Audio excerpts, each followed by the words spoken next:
In video 9, I'd like to do some example problems for more complicated kinematics questions, including a couple that involve free fall. Before I do that, I'd like to point out an example problem from OpenStax that I would just like you to pay a little bit of attention to. It says that an object, I think a rock, is thrown vertically, straight upwards, and it gives you these three graphs. All three of these graphs are showing you the same phenomenon. One is a graph of the vertical position versus time for the rock. The middle graph is the velocity versus time for the rock, and the bottom graph is the acceleration versus time for the rock. The velocity versus time graph is the one that I said contains the most information, because from a velocity versus time graph, you can also determine the displacement and the acceleration of an object. I'd like you to consider, especially if this velocity versus time graph were on graph paper, if it was a little bit easier to read, could you determine the velocity and displacement and acceleration of the rock after 1.0 seconds, and after 2.0 seconds, and after 3.0 seconds? I'd like to encourage you to try that and then compare your answers to the OpenStax online textbook, section 2.7, example 2.14, and see if you have the same answers they do. Hopefully you do. Okay, on this slide, it is two graphs. It's asking you, what is the blue car doing? What is the red car doing? It's not asking for any calculations. This is not the type of question you should expect to see on a test, but this is the type of question that if you don't know what these two lines mean, what they represent the vehicle could be doing, then you may need to work a little bit more on interpreting the graphs before you work on calculations. So just verbally, what is the blue car doing?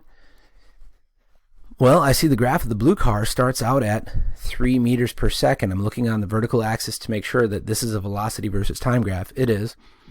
The blue car starts out at 3 meters per second, and as time progresses, the velocity of the blue car becomes less and less and less. So this is a car that is moving in a positive direction the whole time, but slowing, and at the far right of the graph, it looks like it comes to 0 meters per second, and I don't know what happens after that, so I don't want to say it necessarily came to a stop or something like that.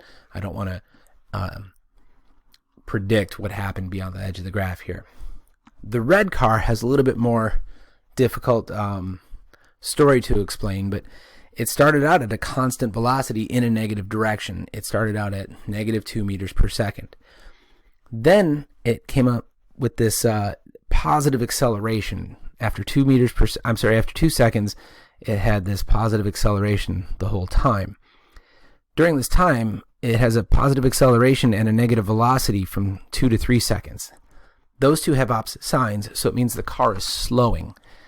And that makes sense because then it hits 0 meters per second. In order for it to go from negative 2 meters per second to 0 meters per second, it must have been traveling in a negative direction and then stopped.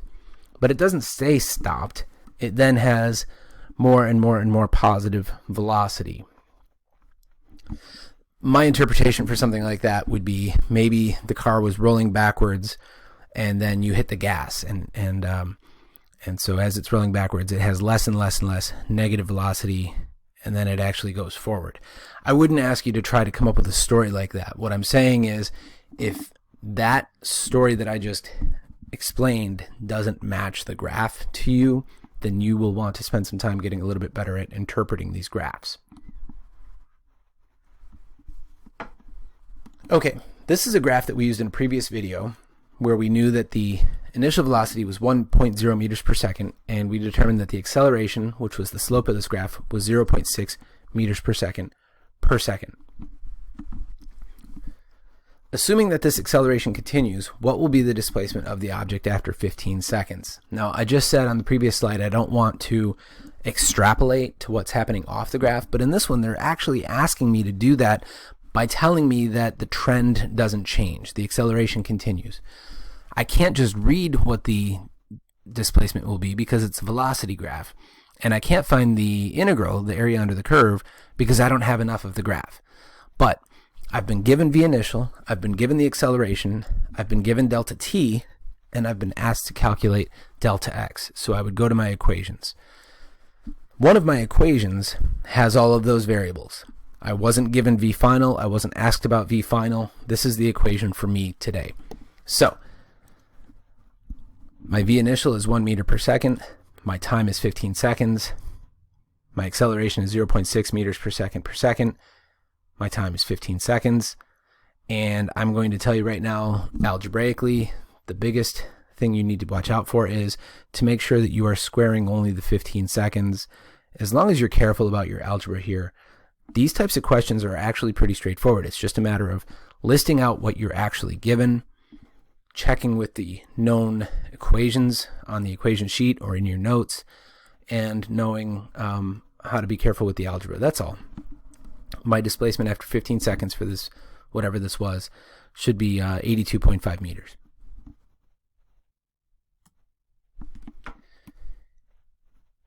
In this sample problem, we have a car driving at 29 meters per second. The driver slams on the brakes and accelerates at -5 meters per second. How long does it take her to come to a stop? I'm sorry, how far does it take her to come to a stop? I'd like to emphasize, if you were in the car and someone said you should accelerate, you probably assume that that means go faster. That is the common usage of the term accelerate. A more technical use of the term accelerate is that it means your velocity is changing.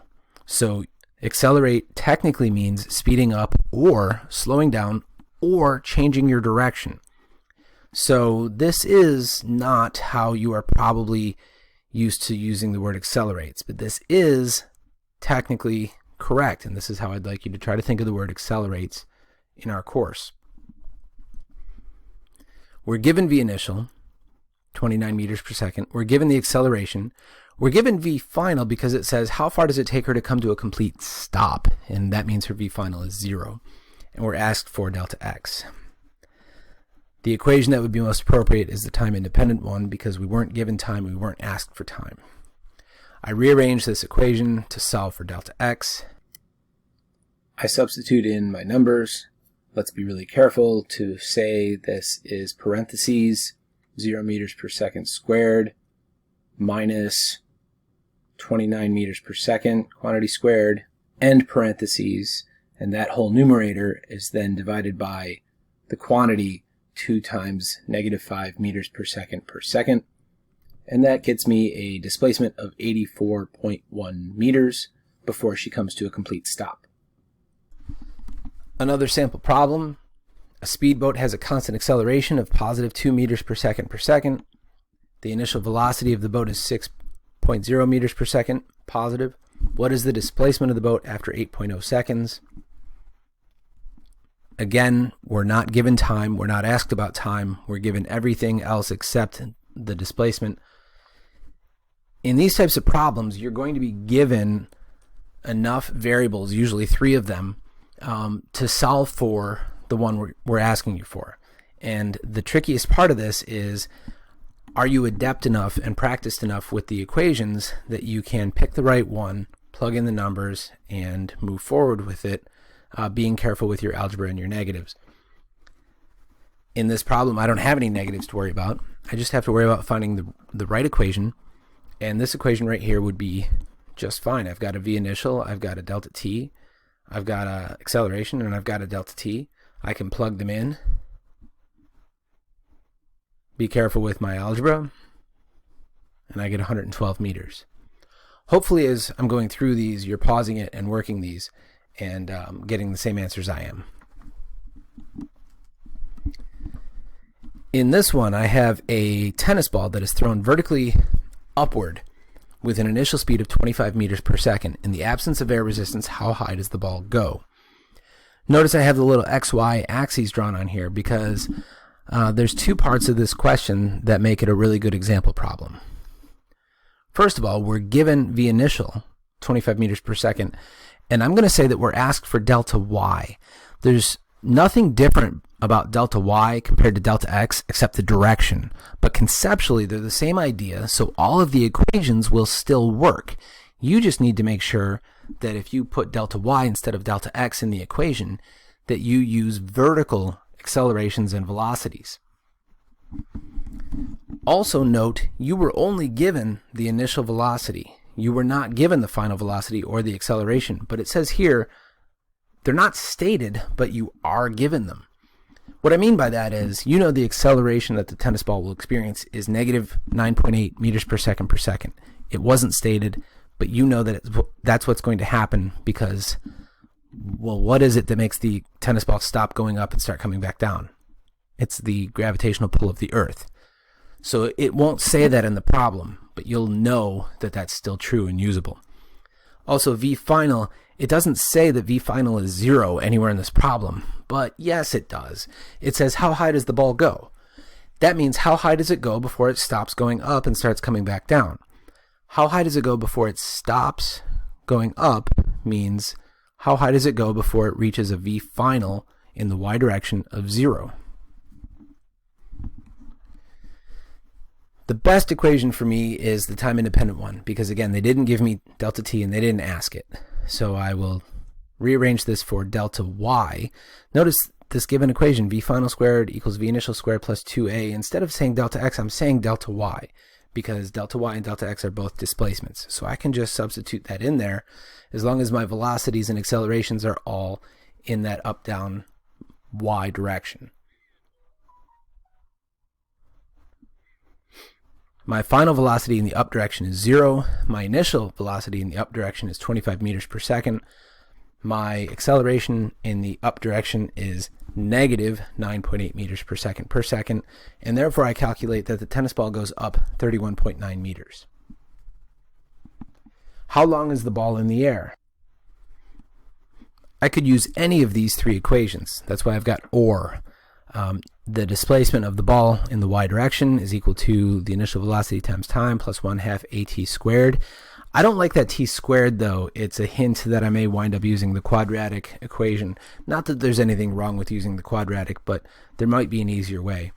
Acceleration equals delta v over delta t. That seems like the easiest one. I do want to point out this equation over on the far right is not technically on our equation sheet, but v average equals delta y over delta t is true, and v average equals v initial plus v final over 2 is true. These are the two different equations for v average on your equation sheet in Canvas files. So setting them equal to each other is valid. If I were using that one, I would not include the statement v average equals. I would just jump straight into delta y over delta t equals v initial plus v final over 2. But I would make sure to show my equation somewhere so that I could show my work. Here I'm getting that the acceleration equals delta v over delta t. The acceleration is negative 9.8 meters per second, and that equals delta v, which is v final minus v initial, so 0 minus 25.0 meters per second, over delta t. And so if I rearrange it, I get delta t equals 2.55 seconds to go up. And that's not technically the answer to the question. I would only get partial credit here. How long is the ball in the air is not the same as how long did it take the ball to stop going up. There are two ways to address this. One is to calculate the amount of time it takes to go up, 2.55 seconds, and then say, well, and I know it'll take another 2.55 seconds to come back down, so I'm just going to double this. And that's fine. You can do that. That's technically valid. Another way to do it is to say, I'm not going to calculate the amount of time it takes to reach a final velocity of 0. I'm going to calculate the amount of time it takes to reach a final velocity of 25 meters per second downward, because it says it was thrown upward with 25 meters per second. So if it was thrown upwards with 25 meters per second, then when it comes back down to that same height, it will have a velocity of negative 25 meters per second. So if you put v final in as negative 25 meters per second, you would then calculate t to be 5.10 seconds for the entire up and back down again trip. If that's not clear to you, that's because we have not done a lot of free fall vertical launch questions. So some practice on those would be helpful. This is an example problem that includes a picture of the New River Gorge Bridge, I believe, in West Virginia. I'm pretty sure that's what bridge that is. An object is dropped from a bridge. How fast is it going after it falls for 4.0 seconds? I'm given almost nothing in this question. How am I supposed to calculate a v final? How far has it gone after it falls for 4.0 seconds? I still am only given 4.0 seconds. I have no other information given. But yes, you do know more than this. You know the acceleration of the object once you drop it is negative 9.8 meters per second per second. You also know that if you dropped it, not threw it, but dropped it, it started from an initial velocity of 0 in the moment that you dropped it. So those two pieces of information are given. This is why I want to do this example problem, is so that you know that the word dropped implies the acceleration is the acceleration due to gravity, and the initial velocity is 0.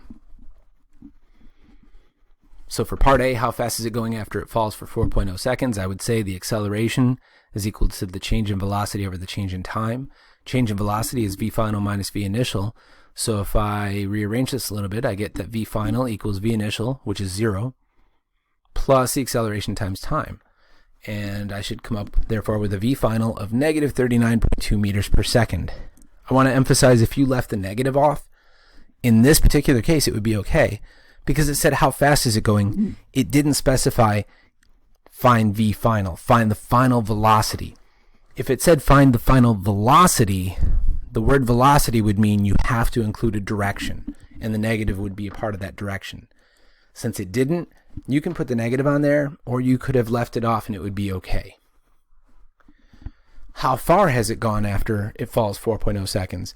I can find with this equation right here. I especially like this equation when the initial velocity is 0, so for an object that's been dropped. And it would have been fine, like in the previous problem, to call this delta y instead of delta x. It might have actually been a better idea to do that, to emphasize that it's falling. Its initial velocity is 0 meters per second. Its acceleration is negative 9.8 meters per second. It falls for 4 seconds. I'm very careful with the algebra, and I get negative 78.4 meters. Again, if you left the negative off, I didn't specifically ask for a velocity, and I didn't specifically ask for a displacement, so I think it would be okay here. If I asked you how far it fell, and you said 78.4 meters, I wouldn't be confused about what direction you think it went. It fell. It went straight down. Okay, I'm pretty sure this is the last example, and it's just a little graph example. What's the acceleration at 2 seconds? Oh, my graph is missing the labels here for 1 second, 2 seconds, 3, 4, and 5. Please bear with me. The acceleration at 2 seconds is the slope of this graph, because this is a velocity versus time graph. I am not going to use the 2 seconds mark as one of my 2 points for determining the slope of this graph. And the reason for that is because this graph is not so easy to read at 2 seconds. What's the velocity at exactly 2 seconds? I don't know. 2 point something? I don't want to guess, though. I don't need to use that point. I need to use any 2 points on this line segment. And so I'm selecting this one at 0 seconds, 0 meters per second, and this one at 3 seconds, 4 meters per second. And I use those, therefore, to find the slope of the graph. The slope is the rise over the run. It rose 4 meters per second. It ran 3 seconds. Its slope is 1.33333 meters per second per second. What is the total displacement? I want to emphasize, I can't take any of the equations for kinematics and solve this problem in one equation. And the reason that I can't do that is that the acceleration is 1.33 meters per second here, but up here it's a different value. Here the slope is 0, so the acceleration is 0, which means I can't use any of those equations of kinematics. They are considered for a constant acceleration. I could calculate it twice, once for the first 3 seconds when the acceleration is known, I just found it, and once for the next 3 seconds when the acceleration is 0. I could also find the integral or area under the graph. By the way, I strongly recommend, if you get asked a question like this on, for example, an exam, or if you were just having a verbal conversation with someone and they asked you how to do this, if you say that the acceleration is the slope of the graph and the displacement is the integral of the graph, because this is a graph of velocity versus time, that is worth credit, because even if you goof up some of the math after that, you've explained that you understand how to do the problem. And so saying acceleration is the slope of a velocity graph, that's worth partial credit. In this case, the integral would be the integral of this triangular shape here and then the integral of this rectangular shape here. So those two areas, the 1/2 base times height plus base times height, and I get a total of 14 meters. That was the final example problem. If you have any questions about any of these, please feel free to ask our tutor in the Science Math Learning Center, or find me in our WebEx sessions, or in the discussion on Canvas. Thank you.